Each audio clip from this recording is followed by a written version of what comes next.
भिखारी नहीं बनाया आपको उन्होंने। एक बात, पहली बात तो अपने जहन में आप बड़े आराम से इत्मीनान से बैठा लीजिएगा, कोई भी सीनियर आपको सिखाएगा नहीं, क्योंकि आप फिर उसके वो क्लाइंट लेके भाग जाओगे। इसलिए कोई आपको सिखाएगा नहीं, जो कर रहे हैं आपने खुद ही करना है और खुद ही आपने सीखना है। दूसरी बात यह कि जिस वक्त आप अपने किसी सीनियर के पास आप जाते हैं ना, तो बहुत सारे सीनियर हैं जो फिर अपने जूनियर को ये लिबर्टी देते हैं कि जाओ जाके फलाने मैटर्स है तो इनको चलाओ। बहुत सारी ये होता है आपके अपने हार्डवर्क के ऊपर भी। देखो, हर इंसान की अपनी एक कीमत है। कीमत पुराने दौर में जाओ, चलो थोड़ा सा पुराने पीछे जाओ, तो गुलाम बिका करते थे। जिस तरह हम बैठे हुए ना, इसी तरीके से स्टेज लगा करता था, बहुत सारे लोग खड़े होते थे, उसमें तय होता था कि भाई ये वाला गुलाम को, इसको ये काम आता है, इसको लिखना आता है, इसको पढ़ना आता है, इसको भागना आता है, इसको वजन उठाना आता है, इसको जो है ये स्पार्क वर्क आता है।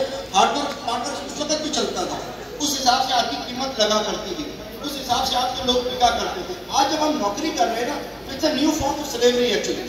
तो जब हम आप जितने कॉम्पिटेंट होंगे उस हिसाब से आपकी बात होगी।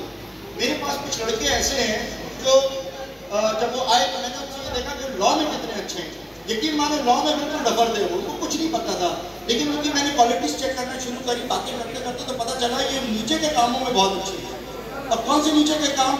रेवेन्यू के डिपार्टमेंट में भेज दो, कहीं ना कहीं से ये काम निकाल के लेके आ जाएगा। यकीन मानो उस लड़के ने उसके अंदर इतना पैसा कमा लिया कि वकालत में नहीं कमा सकता था जूनियर, जो उसमें कमा लिया।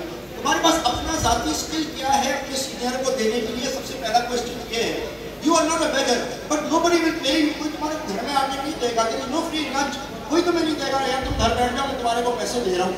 तुम्हें अपनी क्वालिटी बतानी, सर मुझे बहुत अच्छी लिखनी आती है, सर मैं आपको ये रिसर्च करके चीज दे सकता हूँ, सर मैं आपको फलाने मामले के अंदर हेल्प कर सकता हूँ, और कुछ नहीं, एटलीस्ट मैं क्लाइंट को कन्विंस करना जानता हूँ, ये क्लाइंट आपसे भागेगा नहीं, सर और कुछ नहीं, मैं फलाना क्लाइंट ही तोड़ के लेके आ रहा हूँ आपके पास, तुम ये काम करो, तुम करते रहोगे। मेरे पास एक मुंशी आया, अनपढ़ मुंशी, वो मुंशी को मैंने ऐसे कहा, मैंने कहा काम करना करो, ऐसे नहीं दूंगा।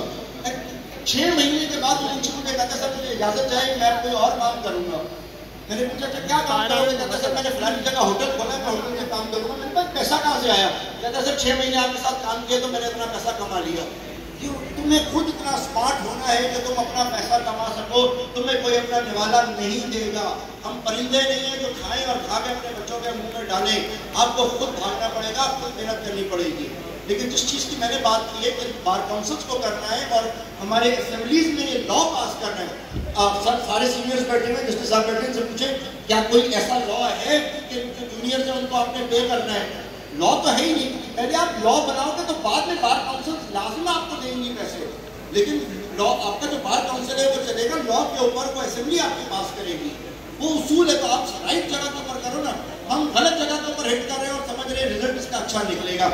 प्रॉपर फोरम वो है, वहां से कानून साजी करो, जाओ जाके तुम बड़ी पॉलिटिकल पार्टीज बैठी हैं उनसे जाके मिलो, वहां पर वो काम होगा, कानून साजी चेंज होगी और फिर आएगी। और जो पार्टी आपका काम नहीं करती उस पार्टी को एक दफा वोट नहीं दो, कोई दूसरी पार्टी आपका काम देगी। इंडिया के अंदर लॉयर्स को दिया जाता है सपोर्ट, दूसरी जगहों के ऊपर सपोर्ट दिया जाता है, हमारे पास क्यों नहीं दिया जा रहा? तो रीजन अब भिखारी बनने का नहीं है, रीजन ये है कि तुम पहले अपनी स्किल्स कुछ तो डेवलप करो, ताकि अपने जो सीनियर को जाके दो, वो तुम्हारे को फिर खुद खरीदेगा उसकी।